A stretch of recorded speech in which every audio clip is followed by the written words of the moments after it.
So hello, what's up mga ka-J-Vlog? Welcome ulit sa panibagong video, and for today's content, full review na natin ang isa sa pinaka malupit ngayon na smartphone when it comes sa protection ng tubig, ang Vivo Y21D. So tara, check natin.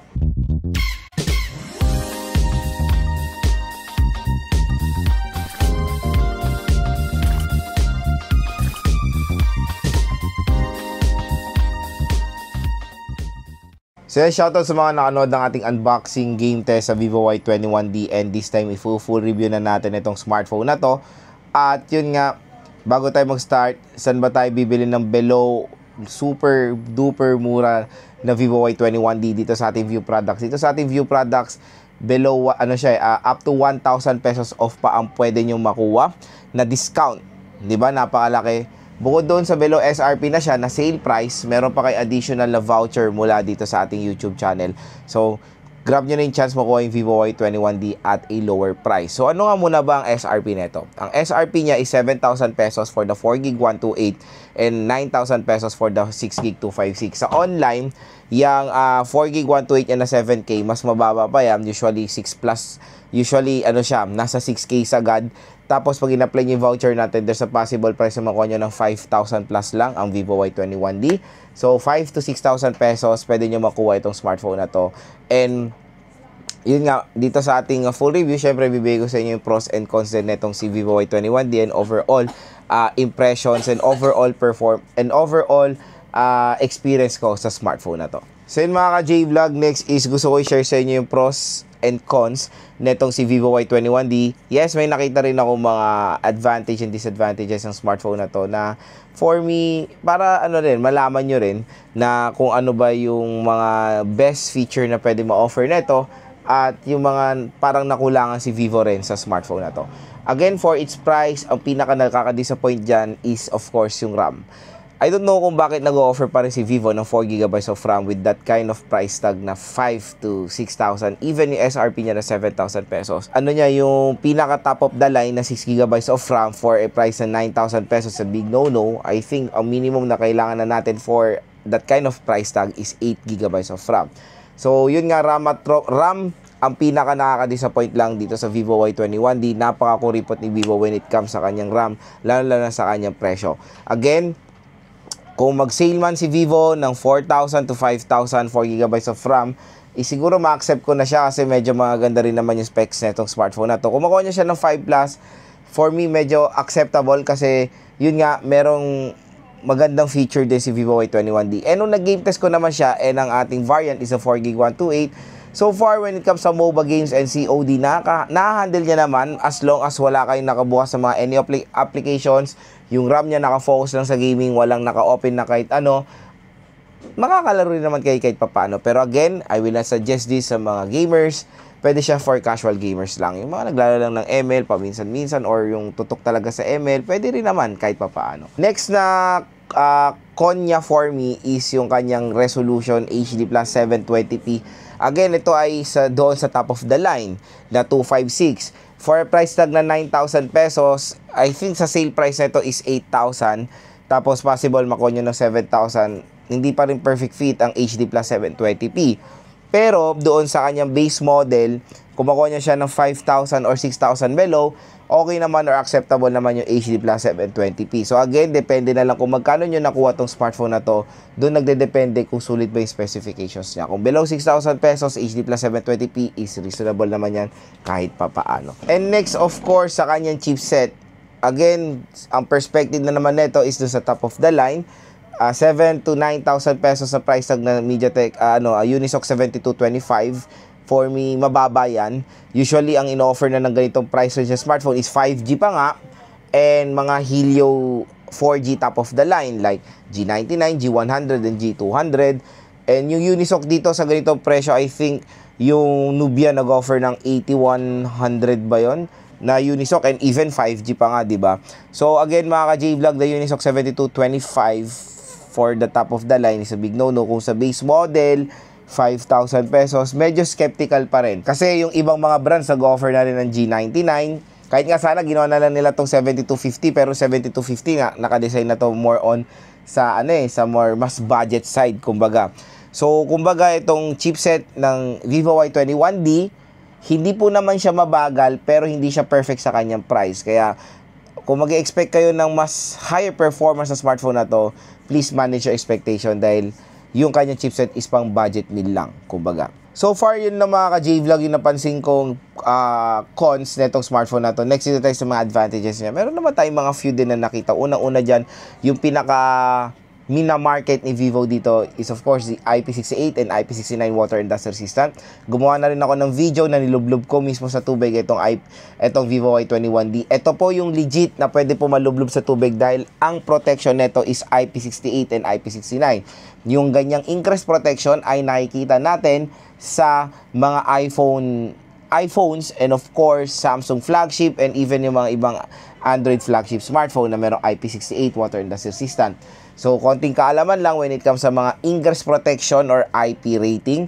Meron ako nakikita mga ibang brands din na IP65, 64, sinasubmerge nila sa water. Parang hindi po yun talaga kumbaga advisable kasi ang 65 or 66 below pwede lang yan para sa mga talsik ng tubig with certain kind of pressure, pero pag nalublob siya ng buo, kumbaga accidental drop siguro mga few seconds acceptable, pero yung gaganong-ganon nyo parati sa tubig, lulublob nyo, I think hindi siya advisable. Mas advisable ganyang gawin is yung mga yung Vivo Y21D or yung mga IP67 pataas. Yan po talaga yung legit na pwede masubmerge sa tubig ng certain time or certain minutes. So again, nung trinay ko yung Vivo Y21D, okay naman siya, lalo na yung underwater mode niya. Kasi doon sa underwater mode niya, after yung gamitin, nag-i-eject siya ng tubig doon sa speakers. So maganda rin naman na may ganung feature ang Vivo Y21D na nakafocus talaga for submersion doon sa water. Lalo na kung gusto nyo gamitin itong smartphone na to for underwater shots. Next, of course, yung camera. The camera, pwede rin naman, malinaw rin naman kahit papaano. 50 megapixel, parang basic, naman na yan, specification ng mga entry-level smartphone. Pero pagandahan na lang sila parang na-feel ko, pagandahan na lang sila sa sensor or kung ano yung offer nilang camera software. Kasi hindi naman tayo nagbe-base sa taas ng megapixel when it comes sa camera performance. Always tayo nagbe-base sa kung anong sensor meron siya or gaano ka-optimize yung kanyang software. Susunod dyan yung battery. Napakalaki ng battery nito. Maganda siya i-recommend of course sa mga mga motor taxi riders natin kasi usually yung mga motor taxi riders natin, yan ang pinaka-tool nila when working. So, syempre kailangan nila na makunat na battery. Ito pong Vivo Y21D ay maganda pong isa-suggest sa inyo dahil napakalaki ng battery niya, 6500 mAh. So, yun nga, ang mga brands ngayon, pataasan na sila ng battery. Goodbye na tayo sa 5K ngayon. Parang yung pag nakita na natin 5K, medyo mababa na. Kasi in-offer ngayon, 6500, 7,000 mAh, 5,000 plus mAh, di ba? Napakataas na mga ino-offer nila. At ang magandang balita, Vivo Y21D ay support din na fast charging, 44 watt fast charging. Tulad ng sinabi ko rin sa aking mga review, na at least 33 watts na ang dapat nilalagay nila or tineturn nila sa mga 6K battery na meron dito sa Vivo Y21D. So, mabilis din na mag-full charge, matagal pa siyang malubat. At ang pinakalas mga J-Vlog is yung kanyang design. Napaka-gorgeous ang design nitong Vivo Y21D. Again, ang dami ko nang sinabi ito sa mga video ko when reviewing mga Vivo smartphone. Mapa entry, mapa budget, mapa flagship, mapa mid-range. Hindi ako binigo ni Vivo pagdating sa design ng kanilang smartphones. Napakaganda, very aesthetic tignan ang mga Vivo smartphone, especially the Vivo Y21D. So again mga ka-J-Vlog, yan ating pros and cons ito smartphone na to. At kung interested kayo bumili nito, nandito yan sa ating view products. I-click nyo na itong view products natin dahil dyan, below SRP at meron pong special voucher na naghihintay sa inyo pag bumili kayo dyan sa ating product link.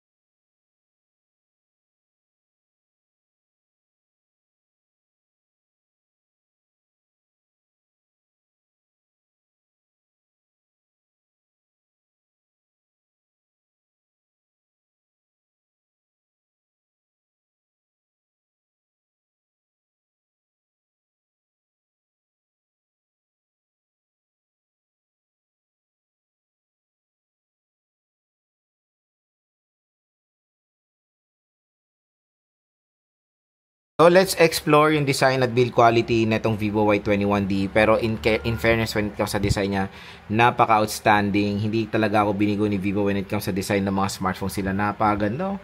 Tignan nyo naman, halagang 6,000 pesos, pero meron siyang stunning design. At pag tinitit yung ganyan, may mga effect tayo lumalabas na ganyan. Dual rear camera system and excellent din ang camera performance nito na nag-provide na tayo ng camera ng mga photo samples nito. Meron tayo dito LED notification at dual LED flash. So when it comes sa kanyang thickness, hindi naman siya ganun kataba for a 6,000 plus mAh battery capacity at hindi naman siya ganun kabigat. Compared doon sa Poco M7, ay sa Poco Xiaomi Redmi 15, napakataba nun. So dito sa right side, nandito ang ating power button and yung volume rocker. Sa taas naman ng smartphone, wala tayong makikita. Sa left side is yung SIM tray. Sa baba naman ng smartphone is the microphone Type-C port at yung speaker grills. And good news, meron na itong pre-installed na screen protector out of the box pag bibili nyo itong Vivo Y21D. And ayan, ang kanyang display, napakalaki naman at of course naka-punch hole display siya. Support niya ang, I think 120 or 90 Hz screen refresh rate. Etong si Vivo Y21D. So check natin. 90 Hz, up to 90 Hz screen refresh rate itong device na to. So let's explore yung camera app ng Vivo Y21D since ito rin yung maganda dito sa device na to. So nandito tayo ngayon sa photo mode niya. Ayan, meron tayong 2x zoom na hanggang 10x digital zoom tayo. Ang maganda dito sa rear camera niya, meron din tayong beautifications, meron tayong Google Lens, flash, and yung mga additional settings niya. So sa additional settings, meron tayo dito mga aspect ratio, timer, watermark, HDR mode effects, ayan, level, grid lines. So sa portrait mode naman, sa video, ang pinamax resolution niya is Full HD 1080p. I think up to 30 FPS lang siya. Yes, wala siyang support sa any 60 FPS. Meron siyang portrait mode for background blur and of course, night mode for low light shots.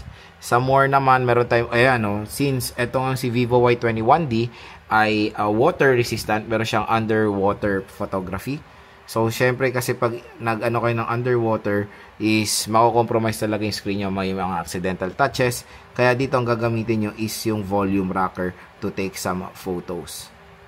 Ayan, tap and hold to exit. And pagka-exit nyo, may water eject siya. Diba? Ayan, napaka-solid din naman. Sa front-facing camera naman, ayan, okay rin naman. Portrait mode, meron tayong photo, and sa video, ang pinamax na resolution na ma-offer niya is Full HD 1080p up to 30 FPS din. And of course, meron tayong beautification sa front-facing camera. So, yun lang mga ka-J-Vlog, ang camera app ng Vivo Y21D. Very, very simple lang. Next is speaker test tayo dito sa Vivo Y21D since ang volume niya is up to 400% volume and dual steer speaker siya. So, start tayo. So, isang speaker niya nandito sa earpiece. At nandito yung speaker niya sa baba rin. I-share ko sa inyo yung mga presyo ngayon ng mga lakas, smartphones 400% na volume. pwede natin makuha ngayong payday sale sa Shopee. So, sobrang mura lang ng mga Oppo smartphones ngayon dito. Tara, check natin. So, yun nga for today's video is, since malapit na naman ang payday sale sa Shopee. So, when it comes sa speaker niya, the loudness is there, pero nagulat lang ako for a dual steer speakers na smartphone. Hindi ganun kaganda ang bass quality niya. I don't know kung sa video ko lang or sa iba. Magta-try ako ng music pero hindi ko na lang i-flex dito yung music. So yun, nagpatugtog ako ng ibang music so far, ganun pa rin. Hindi ganun kaganda talaga ang bass quality ng Vivo Y21D, pero no worries when it comes sa loudness, napakalakas. Pero bass, medyo nalungkot ako. Kaya kung i-rate ko ang speaker neto for its price, 1 ang lowest and ang highest, ang score ko dito nasa 8 dahil malakas talaga siya. So biometrics test tayo dito sa Vivo Y21D. So try natin yung kanyang fingerprint scanner.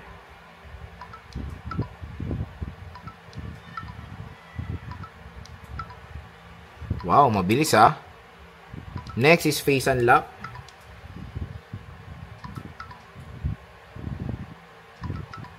Mabilis din ang face unlock ng Vivo Y21D. So, pagdating sa biometrics, face unlock at fingerprint scanner, all good sa smartphone na to. So, the main question, Lods, maganda bang i-purchase ang Vivo Y21D?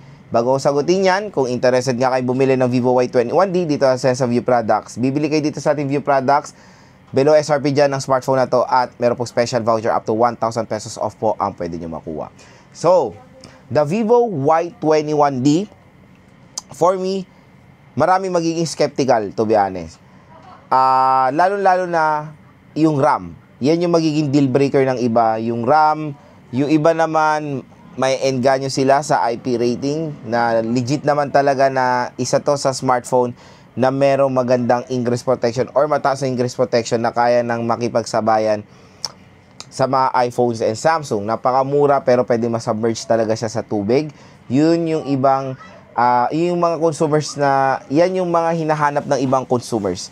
Na, ito yung, kung talagang magandang isuggest sa mga motor taxi riders natin kasi hindi talaga kayo mangangambang mabasa itong smartphone na to. Dahil ito ay merong mataas na ingress protection. Yun nga lang, magsasacrifice kayo ng konti when it comes sa RAM. Pero, na-try ko naman ng Vivo Y21D, multitasking and all. 4GB of RAM, I know mababa na talaga for its price. Pero, acceptable pa rin naman siya in today's market naman, di ba? At least 4GB of RAM, pwede pa yan sa smartphone as long as depende talaga kung ano ang ginagawa nyo. Kung maglalaro kayo dito sa smartphone na to, better go for the 6GB of RAM pero ang layo ng presyo nila. Again, nag-game test ko na to. Kahit yung 4GB of RAM, it can handle games din naman. At again, when playing games naman, hindi lang naman tayo nagbe-base sa RAM. Maraming aspect po tayo na kinukonsider pag naglalaro. Of course, chipset, RAM, and yung GPU. So, yun nga, Unisoc 7225 is not a slow chipset din naman after all when it comes sa budget segment. And it can handle din naman yung mga pretty much na mga MOBA games ngayon. At to be honest, when it comes sa kanyang SRP, medyo mataas talaga. Hindi natin ma-meet yung expectation natin dito sa Vivo Y21D kung talagang solid specs ang hinahanap nyo. Kasi yung nilagay nila yung IP68 dito and IP69, talagang ma-accept nyo dito na kailangan nila mag-sacrifice ng konti sa mga ibang specifications. And ang magandang balita nga sa online naman, dito sa ating View Products, pwede nyo makuha naman ng bagsak presyo ang Vivo Y21D. Makuha nyo siya ng 5 to 6,000 pesos. Sulit din naman kahit papaano itong smartphone na to. Maganda siya, camera. Maganda yung kanyang battery, napakakunat. Fast charging pa siya. And of course, gorgeous design at pwedeng malublob sa tubig. So again mga ka-J-Vlog, kung interested kayo sa Vivo Y21D, click nyo na itong View Products natin dito. Dahil mura lang po dyan itong smartphone na to.